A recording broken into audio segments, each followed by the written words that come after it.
Hey guys, so this is a Butia capitata that I've had outside on my deck under cover from the roof overhang pretty much all winter. It is planted in a pot, and we're in zone 8B, Pacific Northwest of British Columbia, Canada. So our winter temperatures rarely get below 0 Celsius, but we get a lot of rain. This winter we got tons of rain, and we had occasional chills below 0. So when it got really cold, I wrapped this guy up with some burlap around the pot and a blanket on top of that just to keep the roots warm, because when a plant is in a pot, it's more susceptible to freezing of the roots. It's not on the ground, it doesn't provide that insulation. So it didn't really get much rain on it, although it got occasional rain if it was really windy, and the rain would get kind of shooting sideways on it despite the overhang it had above it.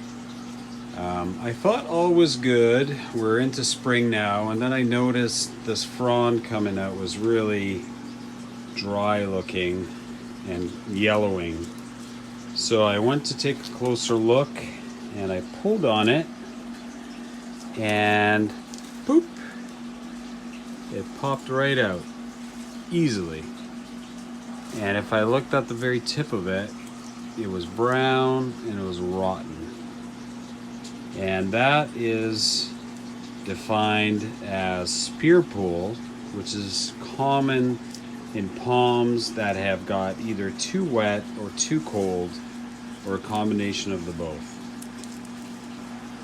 So essentially, if you don't take measures to save your palm at this point, it will eventually rot and die.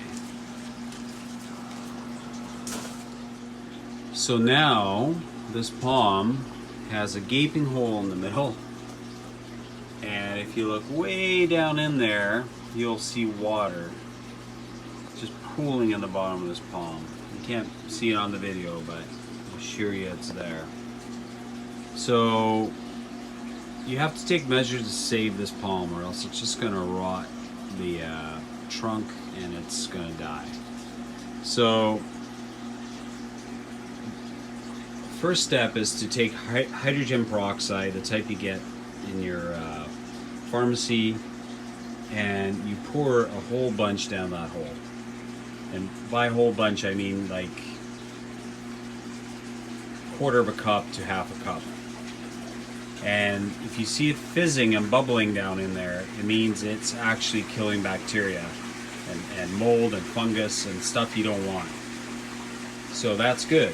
If you don't see it bubbling, then you've got a bigger problem on your hands, because there's probably something else causing the problem in your palm. So once you pour the hydrogen peroxide in there, just give it about 20 minutes to do its thing. Essentially, hydrogen peroxide breaks down to water and oxygen, so what you'll have left over is water down in the hole, which you don't want. So take a paper towel and just wrap it up tightly into a little bundle like that, and you stick it down the hole. And you make sure you stick it down all the way to the bottom. And you leave that paper towel in there for 24 hours. Let it soak up all that water. And then you put your palm somewhere under in cover.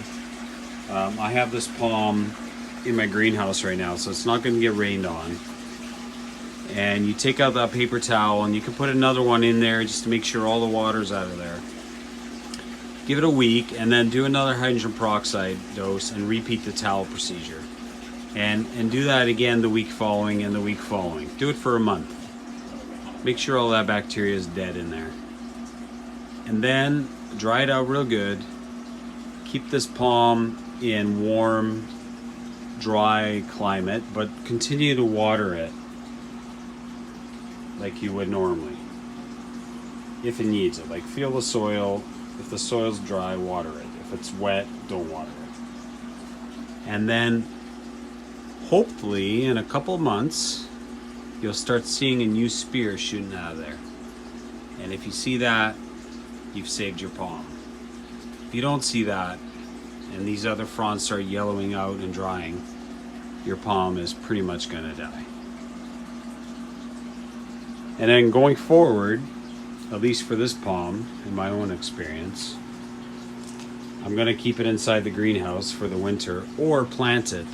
Planting it would have prevented this most likely. Keeping it in the greenhouse would have prevented it most likely. So you have to change something, because obviously what caused this will reoccur if you don't take measures to stop it. So that's spear pool in palms. There's many palm species that get the same kind of issue. It's pretty common. Luckily, it's not the end of the palm if you take measures to try and stop it. Anyways, that's it for now. I'll try and update you how this palm is doing in a couple of months. Hopefully we'll have some new spears poking out and this palm will be growing vigorously again. Thanks for watching.